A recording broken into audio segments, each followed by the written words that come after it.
The Cleveland offense ready to go. Well, we haven't exactly been treated to a nail-biter in this one, CD, and if they cannot score here, this one's pretty much all but over. Are you saying that you feel like people are starting to think about getting out of here, maybe beating the traffic in order to get home or to their final destination? Yeah, I don't think there's a whole lot of reason to hang around, especially if they can't score here. Yeah, you're right about that, because it has been pretty clear who the better team has been in this one. And in a league that we talk about every game being a one-score game as we go into it, watching this blowout, let's just say it's been unusual. The slot man in motion right. Watson, a little touch pass on the jet sweep. And he'll get inside the 40 to maybe the 38-yard line. A nice play design there with the touch pass. Looked good at the start, but bottom line, the defense was ready. And they did a nice job scouting, didn't they? Not just scouting, but now executing once they saw the play for real after having worked on it all week in practice. They drilled on the play, then they drilled him. On second down, here's Watson. And now Watson throws another interception. Picked off by Joey Porter Jr. And he will bring this across midfield to the 49-yard line. Well, these defensive coaches, they sure like what they've got in this rookie corner. And with good reason, as you saw there. He only cost him a day 2 pick, and a lot of people thought he had first-round ability. But when he was available on draft night, that was one where you didn't need the full time to make the selection. You call that pick in early, and he shows why he was so coveted with that interception there. Safety Grant Delpit up to make the play. Ball spotted at the 45. Here's second down and 7. They run again with Harris. And he'll get it down on the play to the 37. 98 yards for him on the ground now. He has been a tough man to bring down all night. A nice carry by Harris, who had tougher sledding than in his Pro Bowl rookie season, but still topped 1,000 yards as a Steelers sophomore. As Pittsburgh tries to climb back to the top of the AFC North, he remains a player that their offense relies on. And they'll have it in the red zone before he crosses over out of bounds.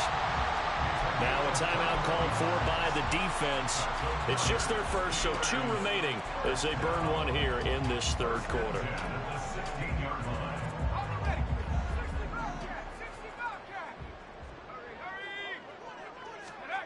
Pickett back to throw. That throw finds Pickens in the end zone. Touchdown Steelers. A great effort there. His second touchdown on the season. And the Steelers are pouring it on. Piñeiro's extra point up and good. And the lead grows even larger here in the third quarter.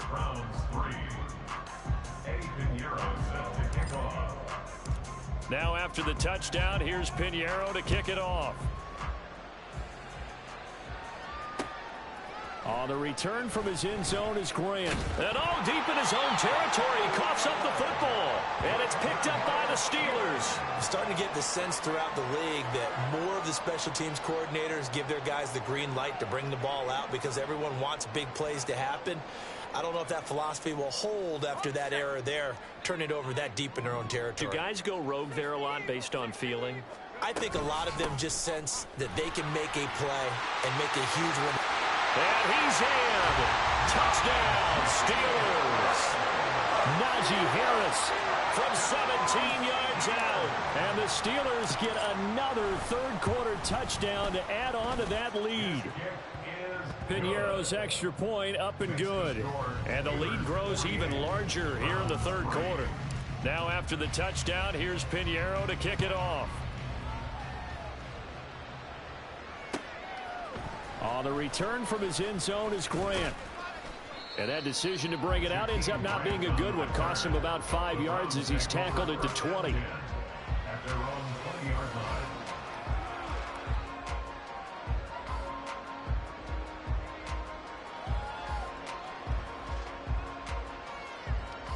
The Browns drive about to get started. Well, we're still in the third quarter, so there's some time to kind of clean this up and make it look more respectable. Now, a win, that's probably gone out the window, Charles, but I don't know. Do you look at this as a time to just improve and maybe start to look towards the future? I think you have to find something to play for, something to grasp onto, and so the clock runs out. But, Brandon, we've been around this game a long time.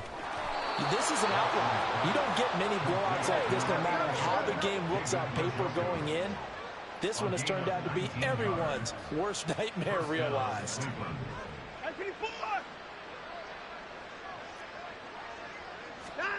On 1st and 10, Watson.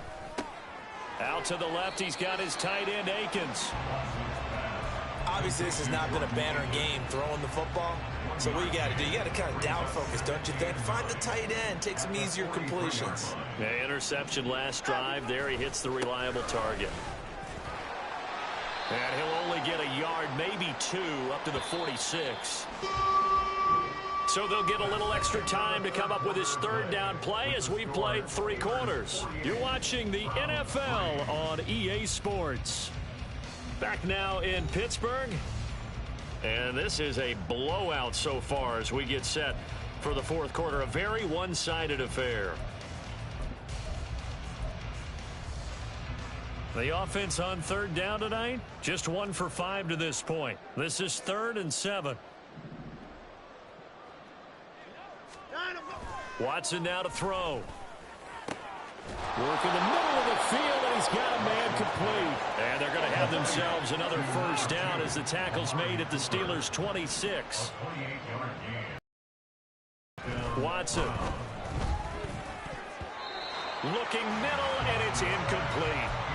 He didn't just deny a big throw there. He broke that one up in the red zone. An excellent play, one that may help save points on the board when this drive is over. Now a 2nd and 10.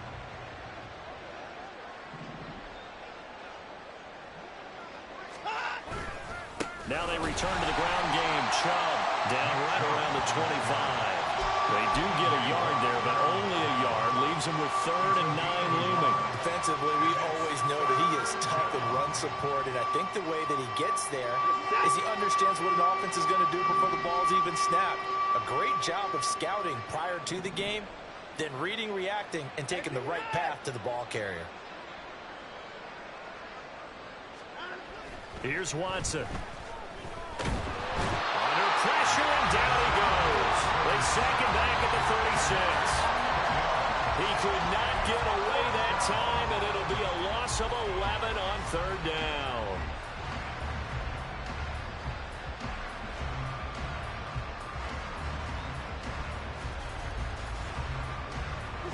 All right, they're going to try and keep hope alive here on 4th down. They're going for it.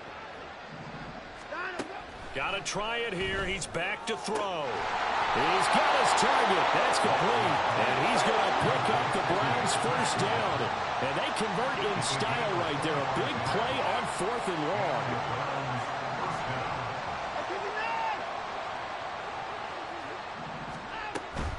Hunt will try going up the middle. And he is met in his tracks behind the line of scrimmage.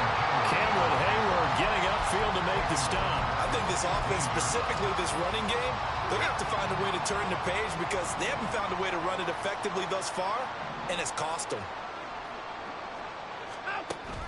Off of play action, it's Watson. And for the 4th time tonight, it's an interception. And the Steelers are going to take possession here. It's a touchback, and they'll take over at the 20-yard line.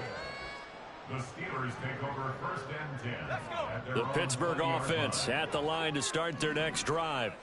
And after the interception, they are sitting in an even better spot with the ball and a comfortable 4th quarter lead. And he stopped right at the 25 after a gain of 5. That's it. That's what you want. Straight ahead positive gain. Just keep that clock ticking. Brings up 2nd and 5. At the 25. They'll keep it on the ground. Harris again. Shedding the tackle, and it gives him some room. And this is going to be a Steelers 1st down as he gets it up past the 35.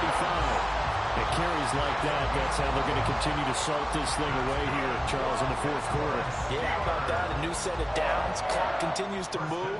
No better way to close out a game than to tap those mastodons you have up front and say, guys, Keep pounding them. Let's keep the ball, keep their offense on the sidelines, and let's close this one out. And he'll fight forward on the straight-ahead running for just a couple of yards. Second down. Brandon, I've got to think this offensive line has got some smiles on its faces. And I know it sounds crazy, but they practiced for this back in training camp. They knew they'd be in situations where it'd be extra defenders in the box coming after them, trying to keep them from locking down the game. Right now, they want to show the world they're up to the challenge.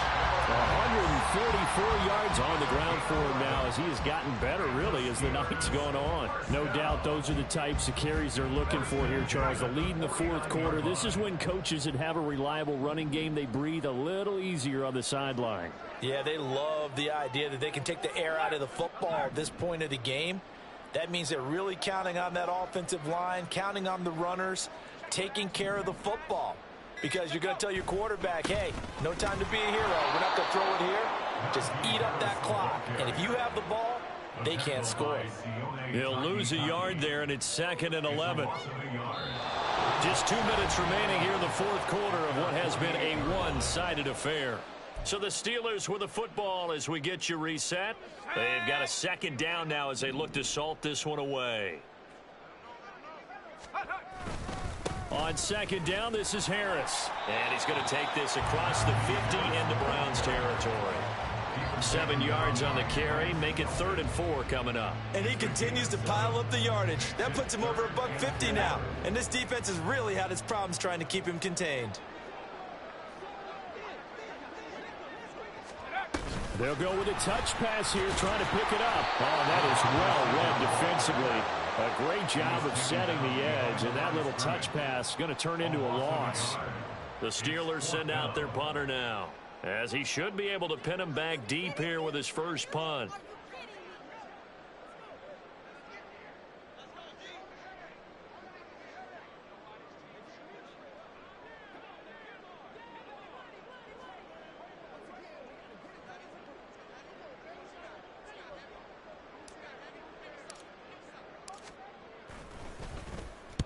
And just a single punt for him in the loss last week as he sends this one away.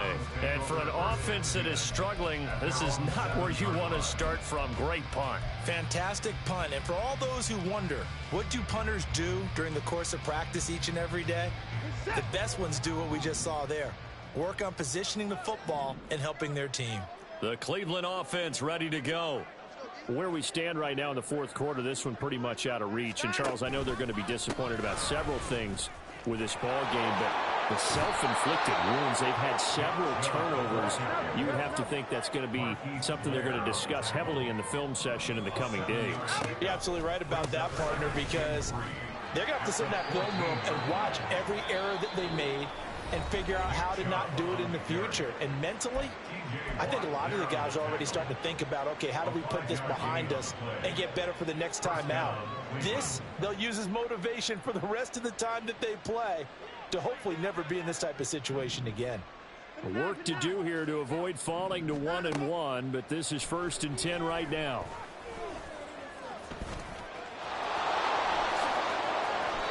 That one a broken play, but it ends up being a good play. The scramble goes for 20. First down, Browns. One last throw here for Watson. Over the middle and into the hands of his receiver Moore. And he'll be taken down here, and that is how this one is going to come to an end. And as this defense walks off the field, they can do so with their heads held high. What a performance. And by the offense, too. I mean, really, Charles, just complete domination on both sides of the football here in this one. Certainly was, and I think both sides compete against each other all the time. You go to each other in practice, obviously your training camps, your off season. But on game day,